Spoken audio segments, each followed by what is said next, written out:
When we was in the Upside Down, the lights came to life. Agnes here. In this house. Just on the other side. I think he just left the room. Did he hear us? Can he see us? Headphones. Wait. Everyone, turn off your flashlights. Spread out. We're not gonna be able to see if we turn off our flashlights. Stranger, danger, talking stranger things. Together, forever, we're loving stranger things. It's Stranger Things Forever. Rewatching season 4 from the start to the finish. It's Stranger Things Forever. Every podcast we do will cover just 10 minutes. Stranger danger everywhere. I hope that you people still care. It's time for me to do it. Let's get to it. Come on, everyone.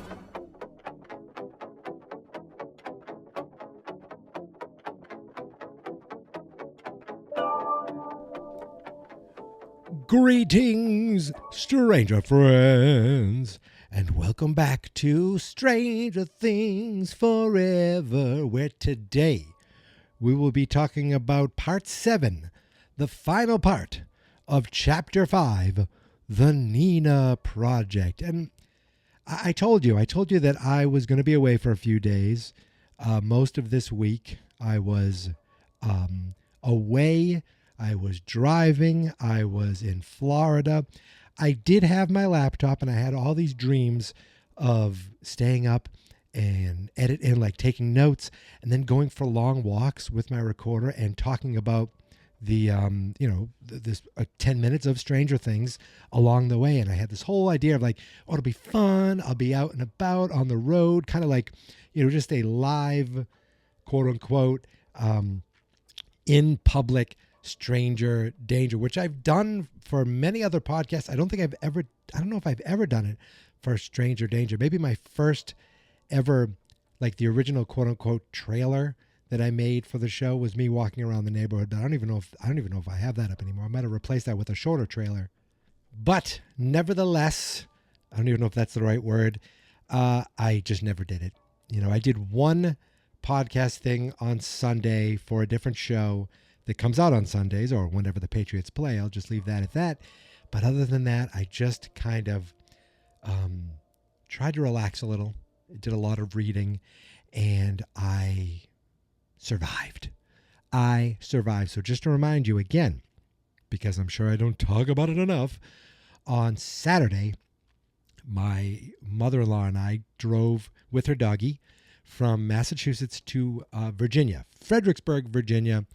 We made it. It was a lot of traffic. I took her to Broadway. Accidentally took a wrong turn to get on the George Washington Bridge, so had to do a quick U-turn pretty much on Broadway, and then got through New York City.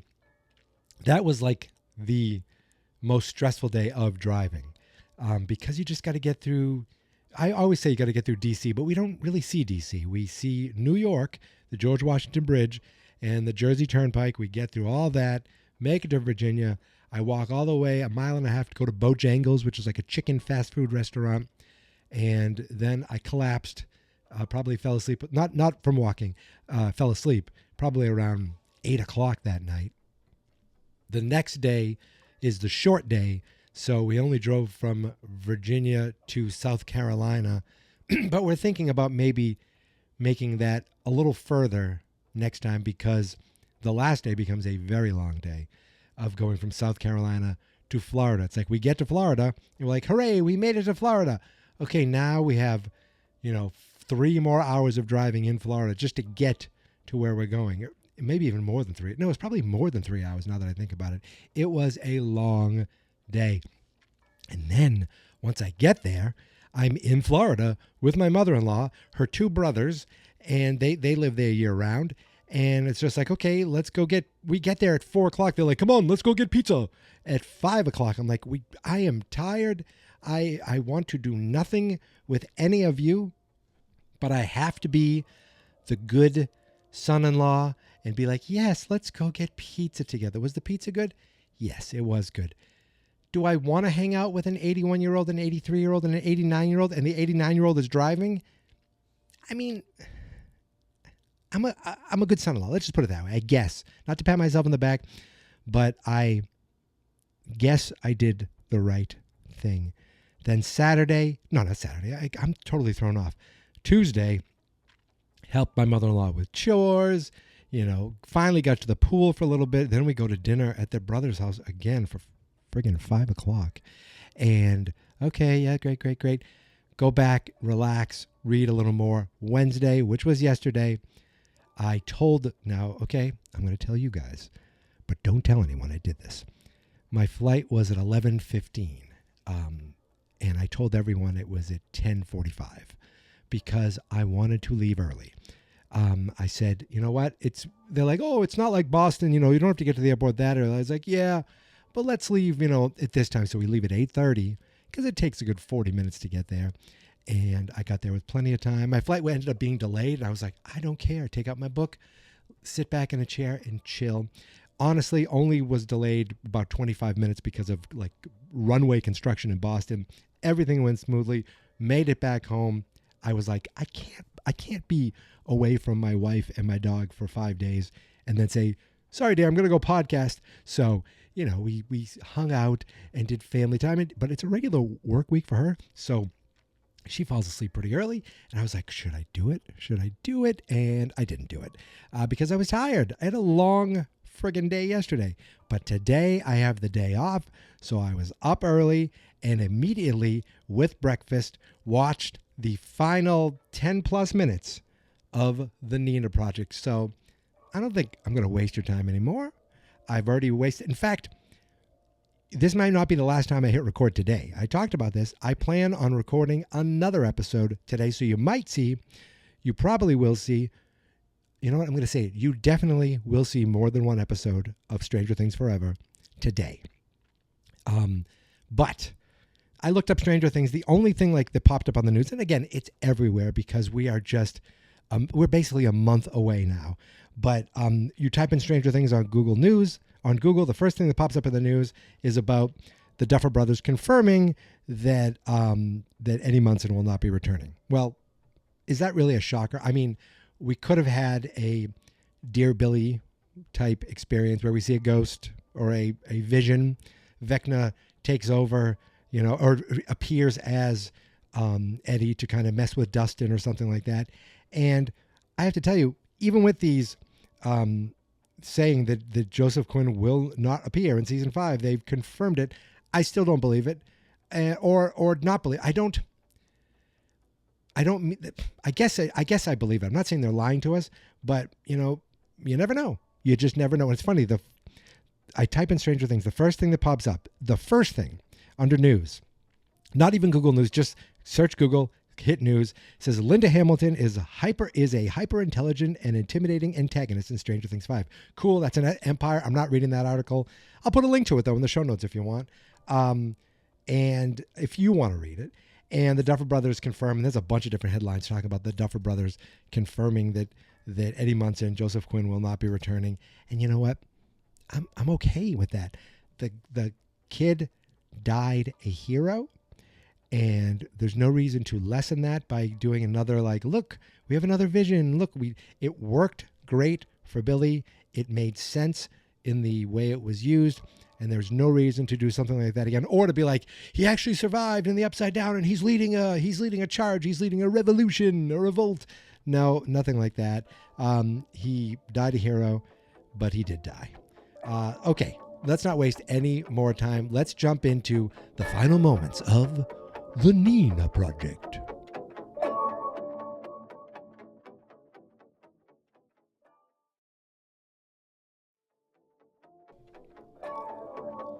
So you've probably heard the term before, fight or flight, where someone, you're given a conflict, a challenge, and you either are up for the task or you run the other direction. What about fight in flight? Unfortunately, in the TikTok online world, we see more of that, videos of unruly passengers on airplanes getting into fights and tussles and whatnot. And I have to say, yesterday there was nothing like that for my flight.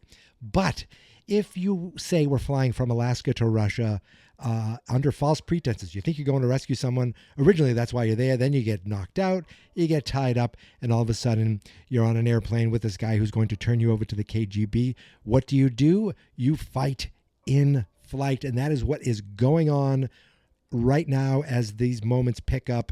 Murray and Yuri are going back and forth. Joyce is going for the gun, and the fight actually makes the two guys smash into the flight controls, and the plane starts dipping down, going down. Joyce is like, let him go. Actually shoots a warning shot. Would have been funny if she just shot him, but he very smartly takes the controls and pulls back on them so that the plane goes up, and Joyce falls backwards.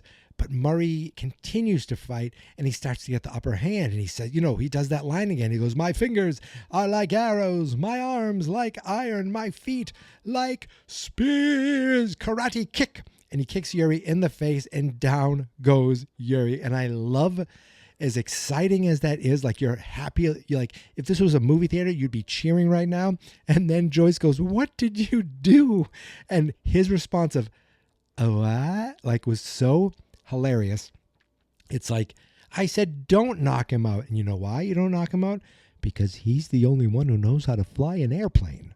So they jump to the controls. Murray straps in. They both strap in. And Murray starts, clicking all these buttons. She's like, I thought you don't know how to fly an airplane. He goes, I don't. That's not doing anything. In fact, it actually hurts because the propeller starts going. Maybe it powers down the plane, and they just go down, straight down. Pull up. He's like, I am pulling up. He ends up pulling back just enough so that it clears this line of trees, and then it safely, softly crashes into the snow. Okay, maybe it wasn't so softly, but it crashes into the snow, and it is a really well done. It's, I'm sure, 100% blue screen, digital effects with them in some sort of cockpit little studio setup, but it looked really well. And just did you ever go when I was a kid? They used to have these, before they had motion rides, where literally you'd be watching a movie screen and your chair moves, or you're in a car or something. There used to be a thing where you would go into this theater. It was like a dome. This might have been at some amusement park, and they would put a giant film on the screen of but you didn't move or anything. The screen was so big, you just look up at it, and you'd be on a roller coaster, and you'd feel going over the hill. Whoa! Like, even though you weren't moving at all, it just mentally, it made you feel that you were about to go over, a hill, or the dip, or whatever it is on the roller coaster, the drop. And you kind of got that same feeling watching this scene with a plane. You're with them in the cockpit. You see the backs of their heads, and you just see the plane going down in the trees, and it was really well done. But we jump away from Alaska, or I guess they're Russia at this point. We jump away from Russia, and we go to Hawkins for almost the rest of this time here. We go right to the Creel house, where they're all staring. We have Lucas, Max, Dustin, Steve, Robin, and Nancy, and they're all staring at these flickering lights. And Nancy's like, "It's like the Christmas lights." And Robin's like, "The Christmas lights?" She didn't know what they were, so they gave her some clarification, talking about how the kind of triggers, something's on the upside down, on the other side, and they're like, "Vecna's here." I think Lucas said that, in this house, just on the other side. He turns right to Max's headphones. Put those headphones on right away. We got Kate Bush playing in the Walkman, thank goodness. And even though it's funny, they know it helped at that moment. I guess they're just hoping that it continues to help because it has her focus on that. So far, so good. It's been working. So Nancy tells them all to turn off their flashlights. Steve's like, what are we going to do without flashlights? But you realize they can now use their, the lights flickered, then it went away. Well, where is it happening? Maybe it's somewhere else. They're looking, it's kind of signaling life on the other side, where exactly it is in the upside down. So they just start wandering around without the flashlights on. And all of a sudden, Robin's like, "I got him." And you see her flashlight is lit up. Now, they're not on, but they're lit up. And she's like, "Oh, I had them. I had him." It went away. So they start using the lights to kind of track his movement, which of course leads them to the attic of the Creel house. And they just waltz right up. Like, I'm sorry, but 9 out of 10 houses, I would never go in their attic ever unless it's fully furnished, with Wi-Fi and maybe a mini fridge and, air conditioning.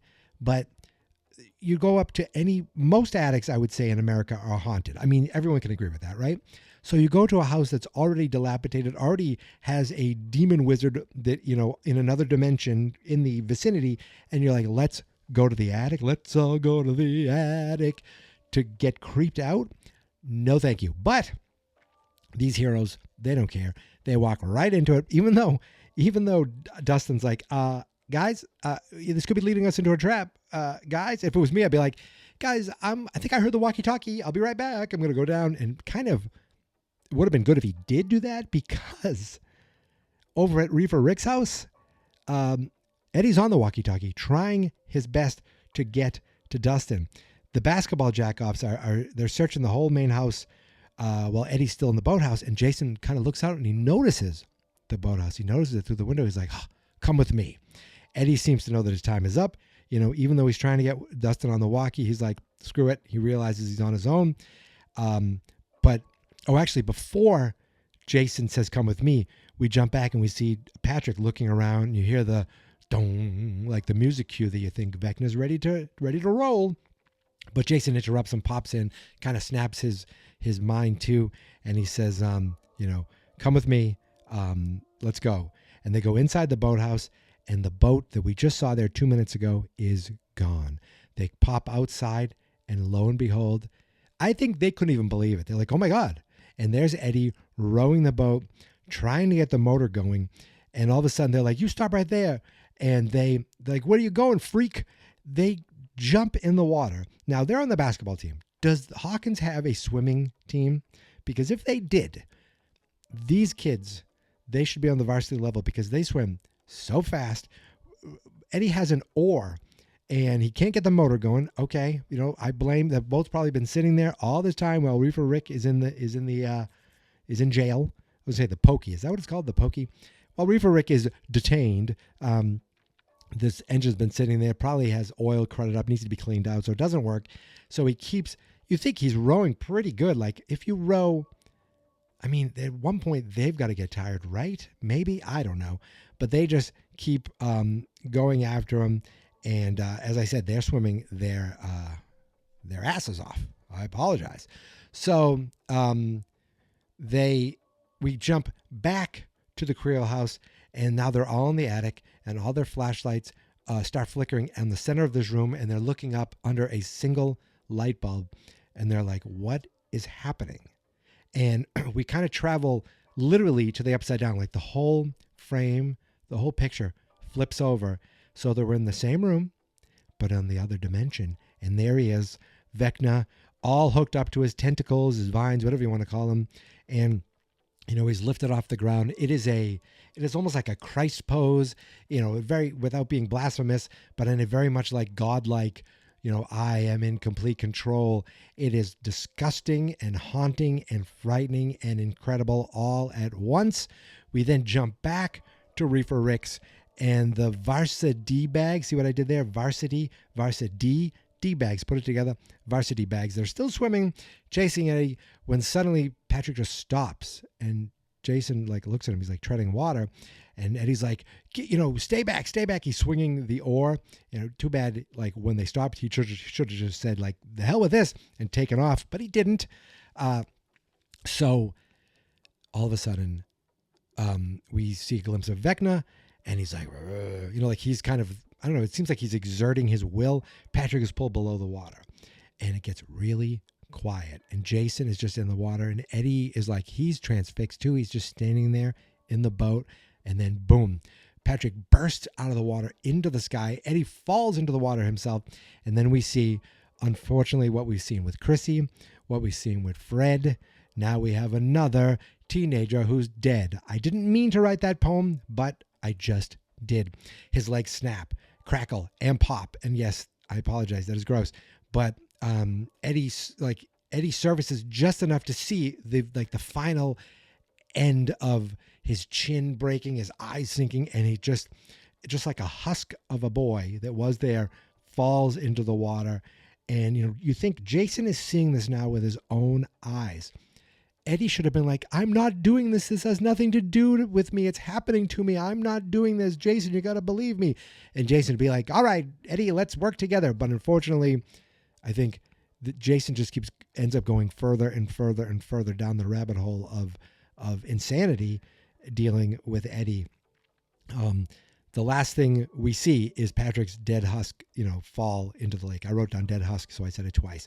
Falls into the water. So then we cut over to the final moments of this episode out in the Nevada desert. They actually had to use the defibrillator paddles to shock 11 to either, I don't know if they had to get her heart back into rhythm or if they had to kickstart her heart. That's for Motley Crue fans everywhere. I apologize for doing that. But they paddle her. She's like, oh, she's awake. And Owen's like, get her some air, get her some air. Brenner comes over. He's like, it'll take time to adjust. He can't not be creepy. It'll take time to adjust, but you're safe now. She's like, oh yeah, I'm safe. Takes a paddle, whack right in the face, smacks him right in his stupid doctor face. And she gets up. She runs to the door to try to get to the elevator. She's pressing on the elevator. And of course, elevators. You press a button, you're going to wait there forever. 3 guards approach her and they grab her, what I think was way too harshly, because isn't she the star of this entire project? Isn't she the main attraction? They should be pampering her. They should be like treating her like a celebrity. Owen said they're looking at you. They're in awe of you. But these guards, I think they might be more of Brenner's people. They are like grabbing her, but what they do is they drive her, and they drive her to use her powers, and it's just a big explosion. Those 3 guys fly off, hit the wall, hit the ground. All of a sudden, she's like, sparks are flying everywhere, and you hear Brenner say, "Remarkable," and again, a creepy way. 11 looks back over her shoulder. Oh. Yes, we did hit the 10-minute mark, but because we're at the end of this episode, it's time for overtime. Yes, overtime. So 11's like, stay away. And she said, I said stay away. And she goes to use her powers. And again, it's like that first day that we saw her in school and her powers aren't there. He's like, you didn't think it would be that easy, did you? She says, I don't understand. He says, I do. And I'm like, really? But the elevator door actually does open up behind her. And as that happens, Brenner puts his hand out to her. She looks back at the elevator, but instead she realizes what she has to do. I don't know if she has to do what she does here. She says she could have just begrudgingly went, but she says, Papa. And he says, daughter. She takes his hand and nods, and they walk off. As they leave the 3 corpses of guards there. I don't know what's going on, but is anyone going to check on those guards? Are they dead? I don't know. Are they they're just lying there as 11 and Brenner walk back the way they came. The door closes on the elevator and the episode closes, and that is the end of the Nina Project. So it took me a year and 3 months to do 5 chapters of Stranger Things 4. And now I have basically 1 month to do 4 chapters of Stranger Things 4. And you know what? I'm going to do it. I don't know how. I don't know. Well, I do know how. I'm going to record every episode. I'm going to have to do multiple episodes per day. It is still on track. You're going to get a lot of Stranger Things 4 as we gear up for Stranger Things 5. There probably won't be any other specials unless we get a major trailer. But I think we're a month away. I think the trailers are done. I feel like we got like the they called it the teaser, right? And then we got the thing where they showed some more clips, but also with the actors talking.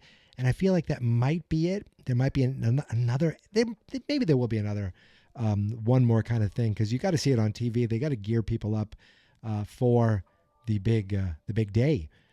Oh my goodness gracious! I can't wait, but I have to.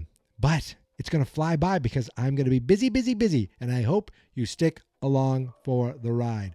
So that's it for Chapter 5, The Nina Project. Chapter 6, The Dive, will be starting up literally today as well. So I will talk to you later today. But until then, you can find me on all the socials at Geek Mentality, except TikTok, which is Geek Mentality Mike. You can find the show on Blue Sky at strangerdangerpodcast.com. That's because if you go to strangerdangerpodcast.com, the website, you can find every episode of Stranger Things there. And, Fans Not Experts is where you can find us on YouTube. It's all out there. And since you're subscribed, if you go to Fans Not Experts, click on the show notes or strangerdangerpodcast.com. In the show notes, there's links to how you can find everything. But you're already here. And there's links in the show notes right on your podcast app. So really, you don't have to listen to me. Well, actually, you do have to listen to me, but you don't have to remember everything I just said. You do. You just have to click in the show notes if you want to follow along or, subscribe anywhere else, whatever. You know what I mean. All right. I need to get this done and out, and then I need to get back talking to you more. I will talk to you later today, but until then, thank you for listening. Thank you for subscribing. Stay stranger, my friends, and remember, there are people like you, and there are people like me everywhere, and we're the ones who help keep Stranger Things alive forever.